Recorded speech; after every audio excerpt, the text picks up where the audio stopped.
এই মুহূর্তে সারা দেশে আপনার একটা থ্রেড আছে প্রার্থীদের উপরে। সেই হিসাবে আমার উপরেও আমি নিরাপত্তাহীনতায় ভুগছি। প্রার্থী মানে উপরে নিরাপত্তার ঘাটতি আছে। আর দ্বিতীয়ত হলো আমাদের এই অঞ্চলটা আগে থেকেই সশস্ত্র নানা গ্রুপ এখানে অবস্থান করছে। যে সশস্ত্র গ্রুপগুলোকে মোকাবেলা করার জন্য এখানে আর্মি ডেপ্লয় হয়েছে, আর্মি থাকে, আর্মিকে অবস্থান নিতে, আর্মির অনেকেই জীবন দিতে হয়েছে, জীবন দিতে হয়। তো সেরকম অবস্থা আর্মি যখন জীবন দিতে হয়, আমাদের জীবনের মূল্য অত্যন্ত তুচ্ছ। সেই হিসাবে নিরাপত্তা আমাদের জন্য অত্যন্ত ঘাটতি আছে, বিপজ্জনক, রিস্কি, ঝুঁকিপূর্ণ। সে অবস্থায় আমি এই সরকারের কাছে অনুরোধ করব, আহ্বান করব যে আমাদের নিরাপত্তার বিষয়ে যেন ব্যবস্থা গ্রহণ করে। আমরা প্রথমে জনগণের কাছে, নেতাকর্মীদের কাছে, আপনাদের কাছে দোয়া চাই, সমর্থন চাই। আমি আশা করি যে জনগণ 2001 থেকে 2006 সালে আমাকে দেখেছে, আমাদের কর্ম দেখেছে।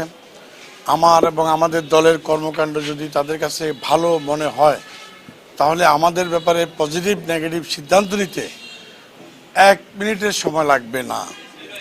তো সেই হিসাবে আমরা যদি অতীতে ভালো কাজ করে থাকি, তারা অবশ্যই আমাদেরকে বিবেচনা করে আমাদেরকে যোগ্য মনে করলে, যেহেতু আমরা অতীতে পরীক্ষা দিয়েছি, আমাদেরকে দানের শীষে আমাদের এলাকার ভোটাররা, সারা দেশের ভোটাররা একটা করে ভোট দেবে, সেটা আমরা প্রত্যাশা করি।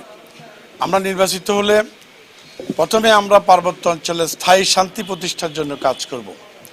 পাহাড়ি বাঙালি সাম্প্রদায়িক সম্প্রীতি রক্ষার জন্য আমরা সিরিয়াসলি ভূমিকা নেব।